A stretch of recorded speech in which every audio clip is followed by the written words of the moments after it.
Assalamualaikum guys, jangan lupa subscribe.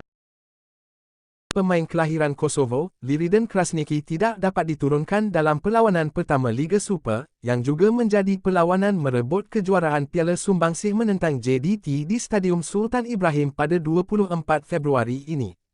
Ini bermakna pemain naturalisasi negara itu terpaksa menangguhkan debut kompetitif beliau bersama Terengganu FC buat masa ini.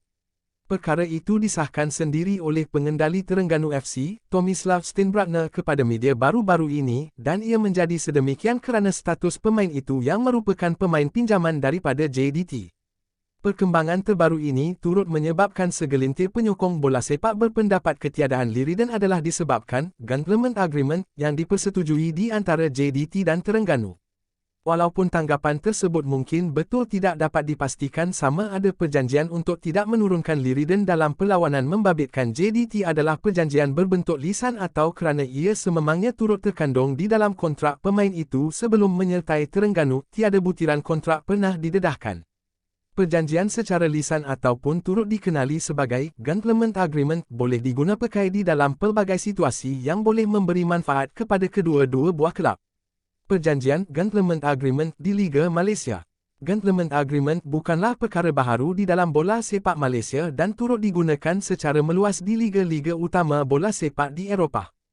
Selain daripada perjanjian membabitkan pemain yang dipinjamkan, ia turut boleh digunakan di dalam situasi lain sebagai penyelesaian alternatif. Pada 2017, perjanjian serupa turut diguna pakai oleh JDT membabitkan pemain seperti melibatkan Amri Yahya, Jasazrin Jamaluddin, Nazrin Nawi dan Safir Sali yang berhijrah menyertai kelab lain.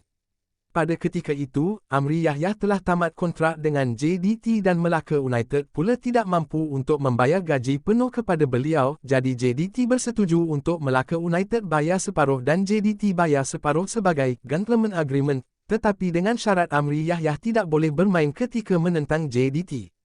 Untuk Jasazrin dan Nazrin Nawi, jumlah perpindahan mereka berdua adalah sebanyak 1.2 juta ringgit untuk dilepaskan ke pasukan Perak.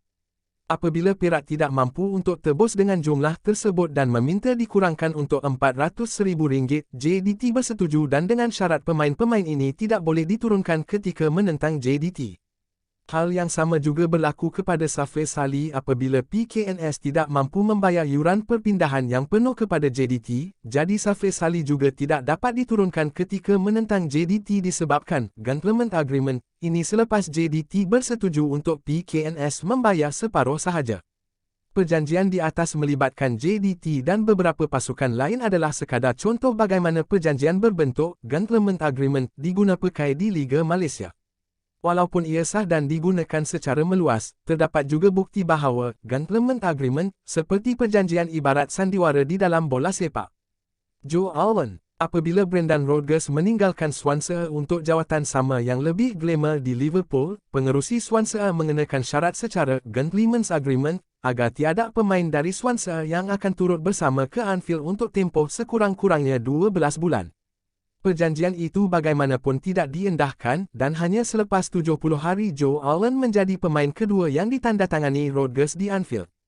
Swansea amat kecewa dengan apa yang berlaku sehingga mengeluarkan satu kenyataan bertulis menyela tindakan tikam belakang Liverpool walaupun perjanjian tersebut dilakukan secara bertulis.